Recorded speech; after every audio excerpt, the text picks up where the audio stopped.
The following is a YouTube-based audio production, brought to you by J.E. Realize. Does anyone else remember the $5 footlongs? No? Just me?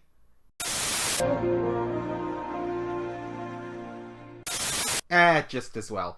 Anyway, this is J.E. Realize. 10 more movies to talk about. I'm still getting used to the limitations of DaVinci Resolve ahead of certain projects I want to do, so pardon me for how unimpressive this looks. Of course, if I had a teleprompter, I wouldn't even need to put words on the screen. I could just do closed caption throughout.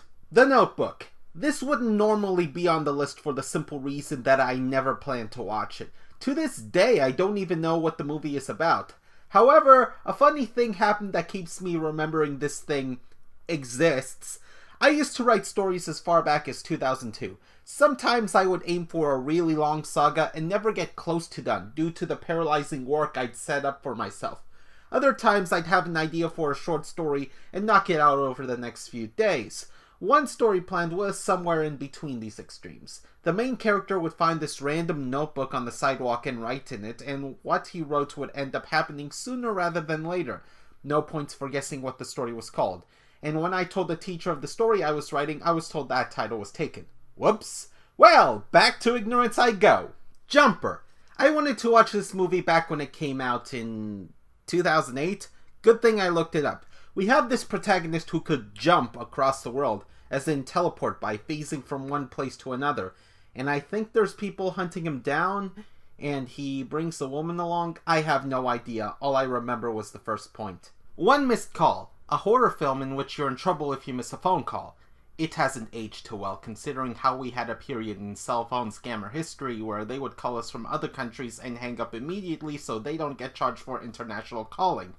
You get charged if you answer them, and they pocket the cash. Scammers gonna scam. How else are they gonna get their money? Government handouts? Don't make me laugh. Percy Jackson, Sea of Monsters.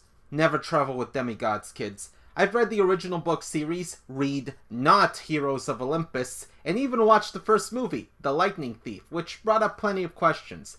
But when Sea of Monsters came out, I thought, how long before this did The Lightning Thief come out? And based on the first question, how many people have already moved on by the time Sea of Monsters came out? And lo and behold, the third movie was canned. And if you think that thought is unreasonable, the Catching Fire movie came out 1 year after the first Hunger Games movie, so no, I don't think that's unreasonable. But hey, probably a good thing too, because from what I remember of the fourth Percy Jackson book, that fourth movie sounds like it would be a slog to get through. Triple X. The Xander Cage movie, you perverts. So this movie is... I can't do it. I wanted to talk about it, but there's just too much snickering in the background. I just can't. Mission Impossible, Ghost Protocol. I don't usually do spy thrillers. Fun fact, I only ever watched 3 James Bond movies fully, plus I never watched anything from the Mission Impossible franchise, the closest I got being through watching a 50-something talk about the music players used in the television series. But Ghost Protocol interested me for a different reason. The tallest skyscraper of all time, the Burj Khalifa, completed the year before the release of this film, was featured in a blockbuster movie for the first time here. I had a fervent skyscraper phase in that part of my life, and I monitored the construction of what would be the Burj Khalifa for years before completion. The topping out and grand opening were 2 milestones. This movie was the next big one. Since then, though, it got featured appearances in other movies, so I don't care much about this anymore, but you never know. I'm bored. I need content. Evan Almighty, the sequel to George Almighty. I thought George Almighty was an okay film for what it was. It got a few laughs, an okay story, poking fun at Christianity because we're all going to hell anyway, so why not? And I guess a conclusive ending. But I hear about this movie being in theaters, and I'm kind of interested in it, but I never got around to it. And then clips get used out of context, and I'm less interested. But really, what would I gain from watching it? What could the Noah's Ark story gain from being turned into a funny? Also, these guys sold their soul to the propaganda machine known as Escape Room, Tournament of Champions.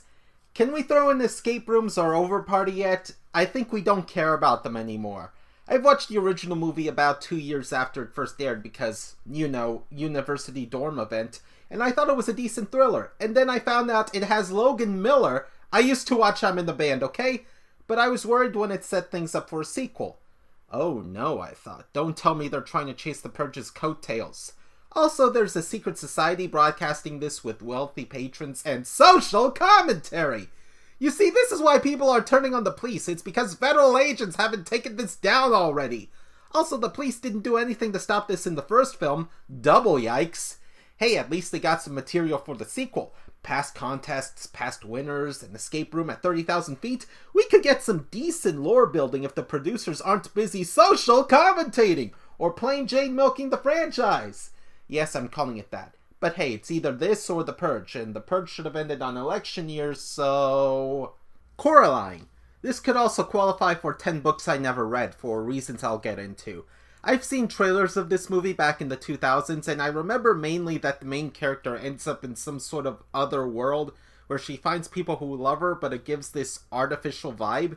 As for the book, well... You can blame Arthur for that, because they told me in their Agatha Shelley episode that apparently it was a graphic novel before it became a movie. Of course, I should have known better. Now I miss you, like Sahara misses rain.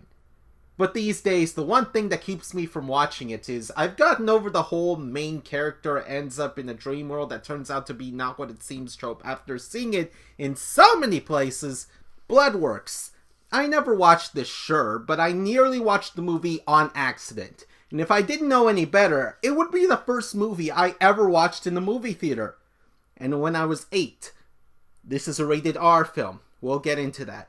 This was back in August 2002, and I was planning to watch Spy Kids 2: Island of Lost Dreams as the first movie in theaters I've ever watched. I was 8. Give me a break.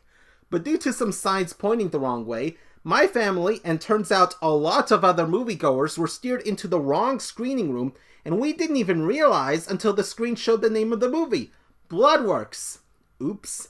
A movie with that name can't possibly be PG.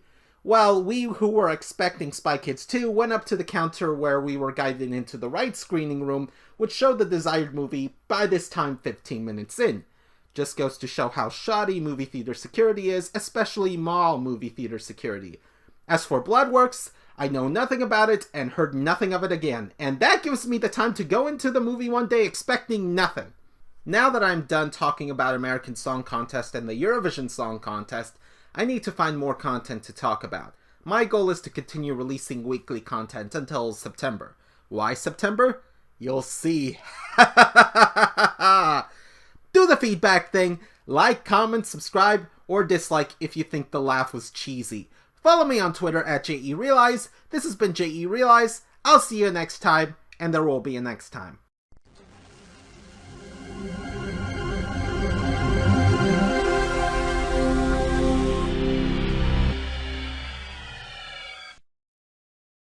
This concludes our YouTube-based audio production. I hope you enjoy, and I wish you farewell.